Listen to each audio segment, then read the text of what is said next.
السلام علیکم ورحمۃ اللہ وبرکاتہ۔ بسم اللہ الرحمن الرحیم۔ بچوں، آج کی کہانی کا عنوان ہے گدھے پر شیر کی کھال۔ جانوروں کی کہانی بول کر آپ کو سمجھانا اور اس میں سے نصیحت نکال کر آپ کو بتانا، اس میں کیا سبق ہے، لیسن ہے، یہ لینا، آپ کو بتانا بھی اور آپ کے لیے سمجھنا بھی، دونوں بھی آسان ہے۔ اس لیے اسی کی مثالیں لے کر بتائی جا رہی ہیں، اور ہماری گویا ایک سیریز جیسا گدھے پر ہی کہانیاں چل رہی ہیں۔ تو آج کی کہانی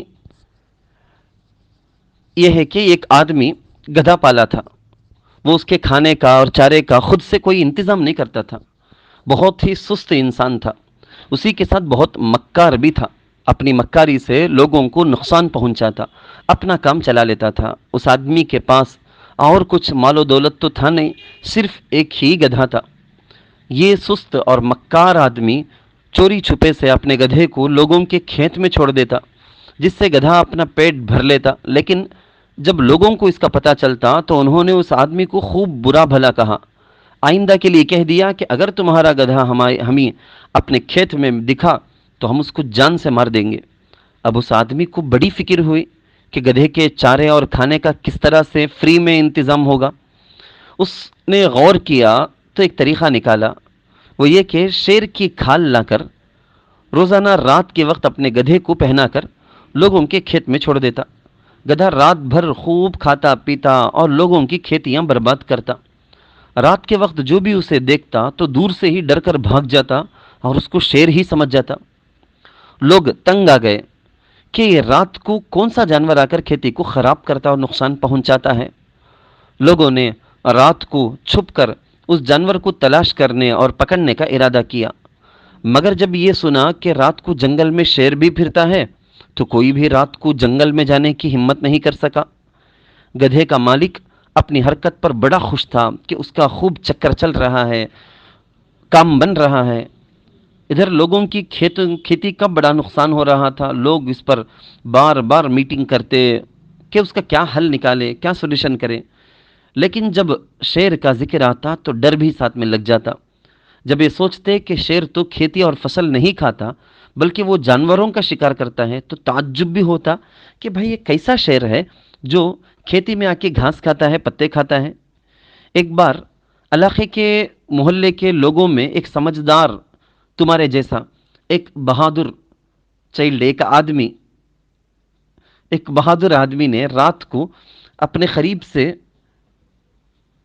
اس کو جانور کو جا کر قریب سے دیکھ لیں گے بول کے ہمت کر لیا، اور یہ انتظام کیا کہ شام کے وقت سے ہی درخت پر چڑھ کر بیٹھ گیا، اپنی ضرورت اور حفاظت کا سامان بھی ساتھ رکھ لیا۔ رات کا وقت ہوا، شیر کی شکل کا جانور کھیت میں پہنچ گیا، گھاس اور فصل کھانا شروع کر دیا۔ یہ آدمی تھوڑی دیر تک تو اچھی طرح دیکھتا رہا کہ اس میں شیر والی حرکتیں ہیں یا گدھوں والی حرکتیں ہیں۔ اسے گدھوں والی حرکتیں دیکھ کر کچھ اطمینان ہوا کہ یہ تو گدھا ہی ہے۔ اس نے تھوڑی دیر بعد گدھے کو پیچھے سے ایک پتھر پھینک کر مارا۔ جب گدھے کی پیچھے والی ٹانگ پر جا کر لگا، گدھے نے اپنی ٹانگیں پیچھے سے زور سے اٹھائیں اور دو لات جھاڑے، جس سے اس درخت پر چڑھے ہوئے آدمی کو اور بھی اطمینان ہوا۔ اس نے سوچا کہ اگر گدھا اپنی خاص آواز نکالتا ہے تو اس آواز کو سن کر دوسرا گدھا بھی اس طرح کی آواز نکالا کرتا ہے، اس لیے مجھے گدھے کی جیسی آواز نکالنی چاہیے۔ اگر یہ سچ مچ گدھا ہے تو میری آواز سن کر وہ بھی ضرور بولے گا، کاپی کرے گا۔ اس طرح اس کے گدھا ہونے کا صحیح ہم کو علم ہو جائے گا۔ یہ سوچ کر درخت پر چڑھے ہوئے اس آدمی نے گدھے کی آواز میں ڈھینچوں ڈھینچوں کرنا شروع کیا۔ یہ آواز سن کر گدھے نے بھی اسی طرح سے آواز نکالنی شروع کی۔ اب اس آدمی کو پورا یقین ہو گیا یہ واقعی گدھا ہے۔ اس کے بعد یہ آدمی سکون سے درخت سے نیچے اترا، اپنے ہاتھ میں رسی لی، آہستہ آہستہ جا کر بڑی مہارت سے گدھے کے گلے میں ڈال دیا، دو چار ڈنڈے لگائے جس سے گدھا سیدھا ہو گیا، اپنے ساتھ گھر میں لے جا کر اسے باندھ دیا۔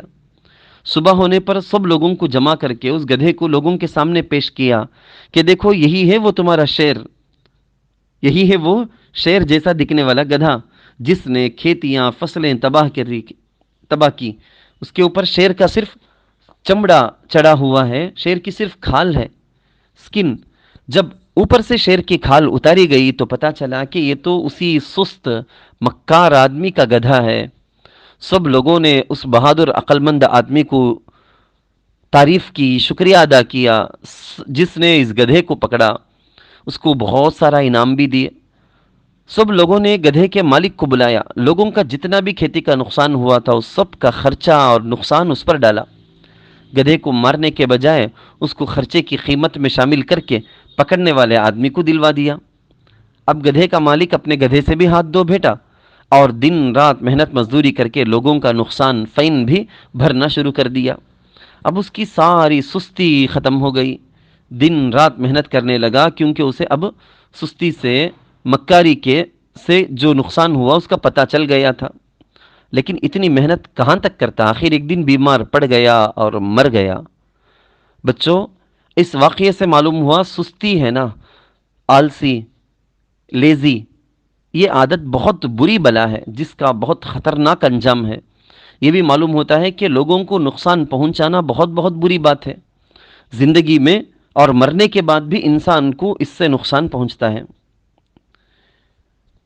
بچوں، آپ بتاؤ کہ گدھے کے مالک نے گدھے کو کہاں چرانے کے لیے چھوڑ دیا، چرنے کے لیے چھوڑ دیا تھا؟ نمبر 2، گدھے کے مالک نے گدھے کو شیر کی کھال کیوں پہنائی تھی؟ نمبر 3، گدھا شیر کی کھال پہن کر جب چرتا تھا تو لوگوں نے اس کو کیوں نہیں روکا، کیوں نہیں پکڑا؟ آخر ایک دن کس نے گدھے کو پکڑا اور کیا آئیڈیا کر کے پکڑا؟ آخری سوال، گدھے کے مالک کا کیا انجام ہوا؟